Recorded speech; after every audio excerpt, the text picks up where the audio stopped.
as I was saying. So the guy had this protocol around him. The woman tried twice and could not get across, and then she just felt bad and left.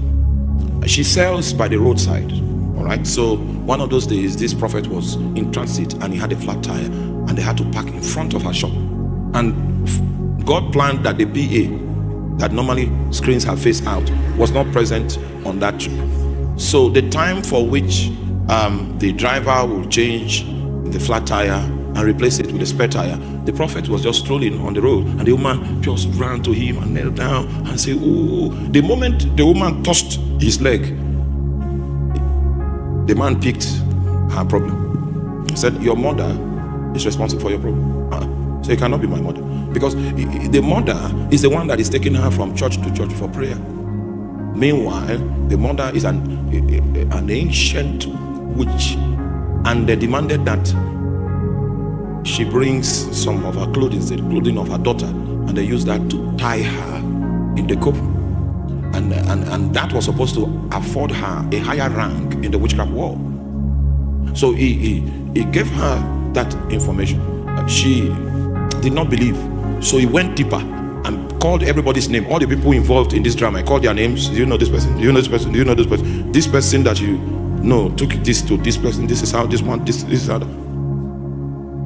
Because the revelation, she was still doubting. Oh, he said, "No problem."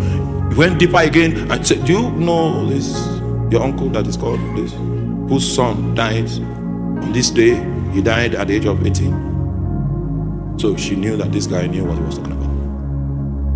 But before the prophet could tell the lady how to use that revelation, the driver had finished swapping the tires. So she was equipped with revelation that she could not handle. And that revelation, which is every revelation that God gives, has a redemptive tone on it. But because she could not bear the revelation, that revelation became the basis of a civil war that it would take Jesus himself to come and quell. So obviously, the prophet did not check if the woman had the capacity to handle the revelations before he began to give the revelations. If it were Jesus, Jesus would never give her those revelations, even if he had it. Because according to the book of John chapter 16 verse 12, Jesus said, "I have yet many things to tell you, but ye cannot bear them now." Because you don't have the capacity to bear that which Jesus wants to say. Are you with me? He will not tell you, because anything you do with it that you don't have the capacity to bear it will be wrong.